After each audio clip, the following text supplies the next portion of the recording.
नमस्कार, आप देख रहे हैं शिक्षा बाई आकांक्षा। मैं हूं आपके साथ आकांक्षा वर्मा। तो चलिए शुरुआत करते हैं आज की कहानी की, जिसका शीर्षक है जादुई मोर और बकरी। बहुत समय पहले की बात है। एक घने जंगल के किनारे एक गरीब किसान अपनी पत्नी और एक प्यारी सी बकरी के साथ रहता था।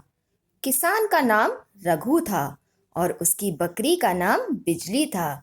बिजली सिर्फ एक साधारण बकरी नहीं थी, वह बहुत समझदार और वफादार थी।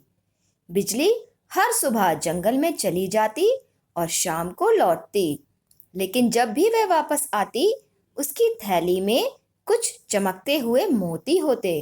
किसान और उसकी पत्नी बहुत हैरान थे। रघु ने अपनी पत्नी से कहा, आखिर ये मोती आते कहाँ से हैं?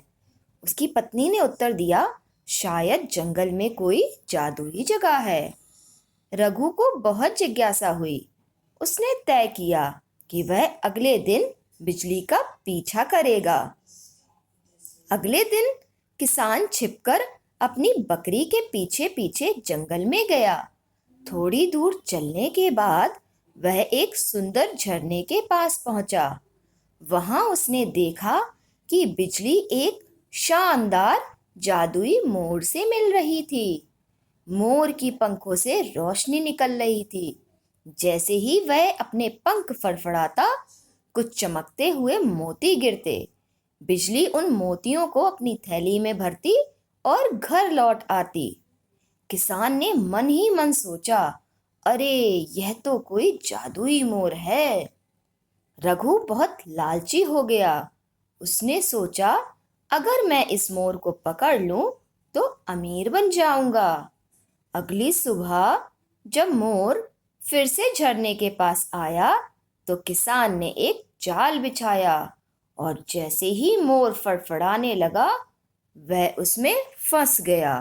मोर ने किसान से कहा, रघु, मैं जादुई हूँ, मुझे मत पकड़ो। अगर तुम मुझे छोड़ दोगे तो मैं तुम्हें और ज्यादा मोती दूंगा। लेकिन रघु तो लालच में अंधा हो गया और मोर को घर ले आया।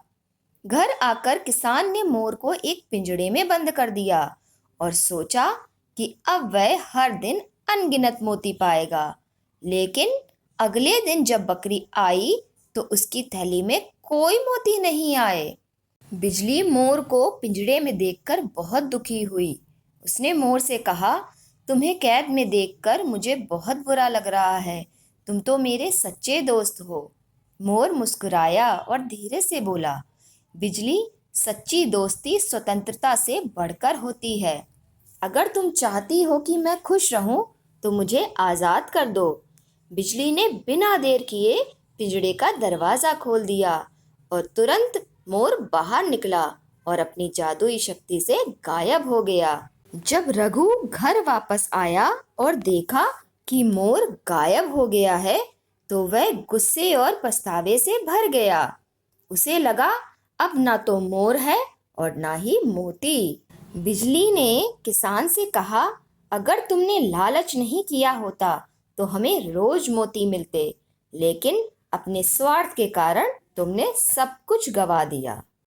इस कहानी से हमें यह सीख मिलती है कि लालच का अंत हमेशा बुरा होता है। धन्यवाद।